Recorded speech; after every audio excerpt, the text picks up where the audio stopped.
Anita! Oh, hello, Flora. Please give me back my son's baseball hat. You can't just go and steal someone else's stuff. I thought he had lost it or something, but then I saw your son wearing it yesterday. Huh? What in the world are you talking about? I didn't do anything of the sort. But the one my son was wearing yesterday was a new baseball hat that I had bought for him. You see, my son is a fan of the professional baseball team on his hat. What? Don't you think that's strange? Because the team on that baseball hat is the juvenile baseball team my son is a part of. What do you mean he's a fan? It's not even a professional baseball team in the first place. Are you sure about that? Who knows? Maybe they just use the same hats. It's true that there is a professional baseball team with the same colored hats, but the team logo on the front is completely different. Oh, and I sewed my son's name and uniform number on the hat, which I clearly saw on the one your son was wearing. What? Seriously? Oh, my bad. Maybe it was your son's hat after all. Yes, the one I bought for my son was slightly different now that I remember it. He must have picked it up thinking it was his. It must have been an honest mistake. There's no point in your son having that hat anyways, and if he's not a part of the baseball team, then people will know immediately that it's stolen if they see him wearing it. Besides, the coach at my son's baseball team is Mr. Tor, so if he sees your son wearing that, you know? So if it was an honest mistake, just like you say, then just give it back already. Mr. Tor? That crazy old man I sometimes see at the park? He's not crazy. He's just very strict and direct with people. Mr. Tor lives nearby, so if he sees your son wearing that, he's sure to call the police on you. The police? Are you sure I have to give it back to you? I mean, my son seems to really like it, and your son could always just get a new hat because he's a part of the team, right? No, it's my son's hat, and I'm not just going to let you have it.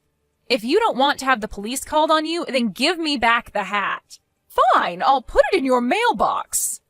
Understood. Please bring it now. What? Now? Can't I just give it back to you when I feel like it or something? No. Give it back right now, please. If you don't, I'll tell Mr. Tor and the police. Fine, I get it. I'll bring it right now. Sheesh, you're making such a big deal out of this. It's just a hat, you know. I don't care if it's just a hat. What you're doing is theft, Anita. Don't do anything like this ever again. You're accusing me of being a thief? I told you it was just an honest mistake, and my son must have picked it up thinking it was his because I had bought him one that looked similar. I'm telling you, it was an honest mistake. Yeah, and he never noticed my son's name and uniform number sewed on the hat? I made sure to make it stand out precisely so no one would take it by accident. Next time, I won't be so forgiving and just call the police immediately. Fine, I won't. Just shut up already. You're making such a big deal out of this.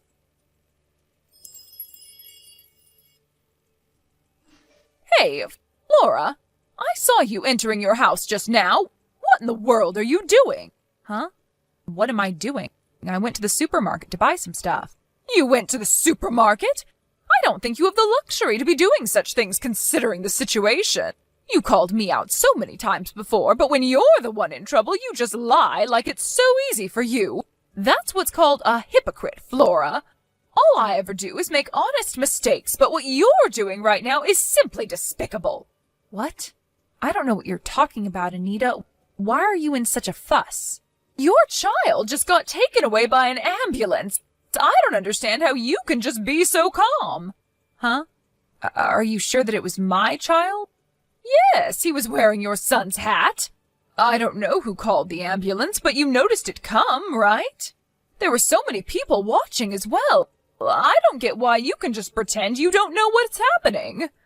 Your own child got into an accident and was taken to the hospital, but you won't even go visit him since it's too much of a hassle for you. Hold on. I'm telling you, leave your house and go to the hospital right now. By the way, that accident wasn't my fault, all right? Huh? What do you mean it wasn't your fault? First of all, I don't know what you're talking about, and second of all, I never said it was your fault.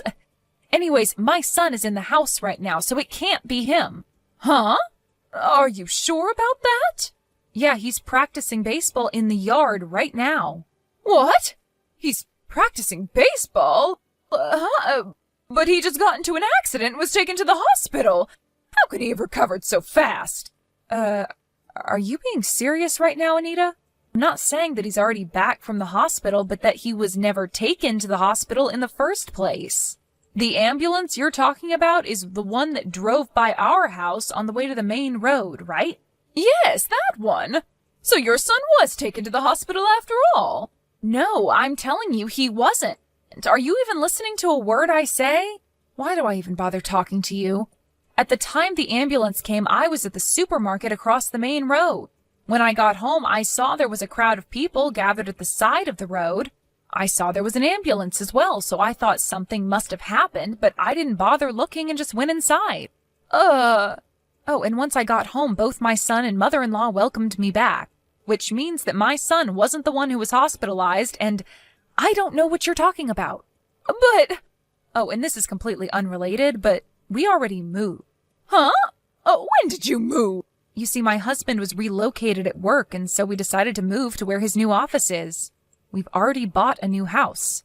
But I have work as well, and my son has school, so the three of us, me, my son, and my mother-in-law, are going to be staying here for a bit longer. My father-in-law and my husband have already moved to our new house. We're planning on going there tonight and having dinner. Besides, my son is right in front of me, so what you've been saying all this time is nonsense. You must have mistaken someone else for my son. What? Then who was that taken away by the ambulance? I could have sworn it was your son that got into an accident. Anita, you really shouldn't bother yourself with such things. It's none of our business. We'll just cause trouble if we start a commotion over something we don't have anything to do with. And if we did have something to do with it, we would have gotten a call from the hospital or police or something. If the person who was carried away was our neighbor, then we'll find out soon who it was and what happened, right? Why are you insisting so much that it was my son anyways? Did you get a close look and think it was him or something? Maybe you thought it was my son because it was some kid from nearby that looked like him, but thankfully nothing's happened with us here, so don't worry. Oh, is that so? Oh, it's fine if that's the case, though. I don't care if it has nothing to do with your son. Bye, then.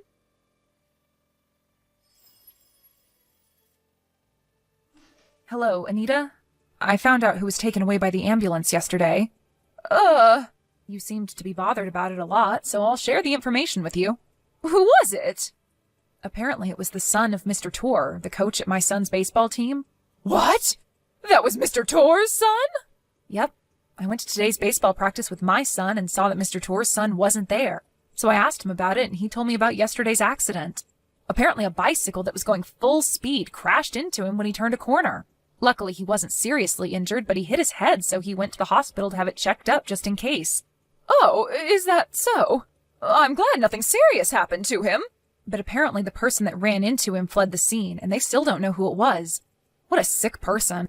To think that they would crash into an elementary school student and just flee the scene without even thinking to help. But if they had stayed and helped, surely they would have had to face the consequences of crashing into a child. It's only natural that they fled the scene, in my opinion. Is that a crime, do you think? Of course it is. Fleeing the scene is what a coward would do, Anita. An honest person would stay and do whatever they could to make up for his or her mistake. Even though it was just a bicycle, what this person did was clearly illegal. You can't just be going that fast on a sidewalk. It's against road laws. Yeah, you're right, I guess. Besides, if it was an honest mistake, they probably wouldn't have had to go to prison or something like that, right? But I don't know that even city bicycles are subject to road laws. Huh? It's so scary that there are all these laws we don't even know about, don't you think? I'd better watch out myself. Oh, I remembered I have to do something. Bye. Okay.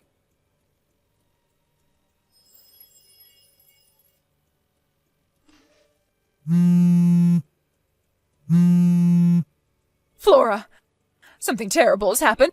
What should I do? What do you think is the best thing to do at times like this, Flora? I need your advice.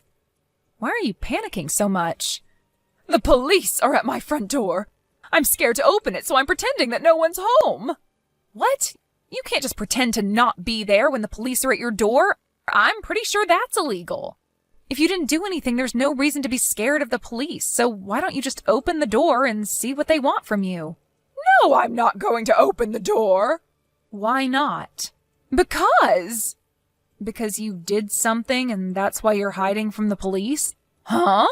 What are you talking about? I didn't do anything to deserve being locked up. Do you suspect me of being a criminal or something?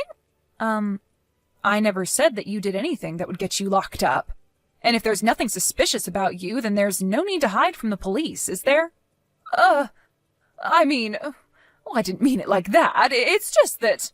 If that's the case, then you should just open the door and talk to them, right? But that's... I can't, all right? It's hard to explain. You panicked at the sight of the police, and so without even thinking, texted me asking for help, even though it will only make things worse. Did I get that right? I think the best thing for you to do right now is to just accept that we all know about what you did now. What are you talking about? You're not making any sense. Hey, Anita, don't you realize that you messed up yesterday during our conversation? Huh? What do you mean I messed up? When I was telling you about the bicycle accident Mr. Tor's son got into, I only said that a bicycle crashed into his son, right? But for some reason, you knew what type of bicycle crashed into him, saying something about how it was so scary that even city bicycles are subject to road laws. Up until then, you seemed to know nothing about the accident, but for some reason you knew the type of bike that crashed into Mr. Tor's son. Seriously? I thought it was strange how you seemed to be so panicked about the accident at first, when you thought it was my son and not Mr. Tor's son that was hospitalized. You suspected me from the start? Well, it's not like all this proves with certainty that you're the one who crashed into Mr. Tor's son and fled the scene. All I did was tell Mr. Tor, the victim's father, about my suspicions. Why did you do that? What, did you think I would just stand by and let you get away with this? Oh, and by the way, it's not certain that it was me that caused the police to come to your house like this. There's a possibility that you were suspected of being the culprit from the start, and that they were already investigating you. Why is that? Why would they suspect me? Do I really look that much like a criminal? That's not what I meant. Apparently, a lot of houses around here have security cameras watching the entrance to their house. So they might have already found evidence that you were the culprit before I told Mr. Tor anything. Security cameras? Yes, you only moved here 1 year ago, so maybe you didn't know, but this area was once terrorized by multiple thefts a few years ago. Theft? Yeah. After that, everyone learned a lesson, and they made contracts with security companies and set security cameras and stuff. So you know what that means, right? Hold on. So you're saying that I was caught on a security camera? I don't know for sure, but surely the police around here know how a lot of people have security cameras in this area. And so they probably asked them to cooperate by providing footage. Oh, but it's just a possibility, all right? No way. This can't be happening. Anita, what's wrong? They found out. They know I did it. To think that it was Mr. Tor's son as well. Anita, are you seriously just realizing this now? But I even got rid of the evidence and threw away my city bike. I thought that they wouldn't have anything to tie me to the accident. What? And they still found out? How is that even possible? Besides, it's that baseball hat of theirs that's the problem. He was wearing the same hat as your son's, which is why I thought it was him when I ran into him. But it had to be Mr. Tor's son of all people. I shouldn't have texted you that day. This never would have happened. Anita, do you realize that you're basically telling me that you ran into Mr. Tor's son on purpose because you thought he was my son? What are you trying to do, confessing your crimes to me like this? What do you want me to do about it? You think I'm going to help you or something? Huh? No, it's just that... You were careful enough to get rid of the evidence by throwing away your city bicycle. But for someone that goes that far, you're pretty scatterbrained, Anita. Maybe if you were a bit less stupid, you would have made a better thief. No, that's not what I meant when I said that I didn't mean that I purposefully ran into Mr. Tor's son because I thought he was your son. You're misunderstanding. I'm going to tell the police, okay? No, don't. My punishment is just going to get worse if you tell them.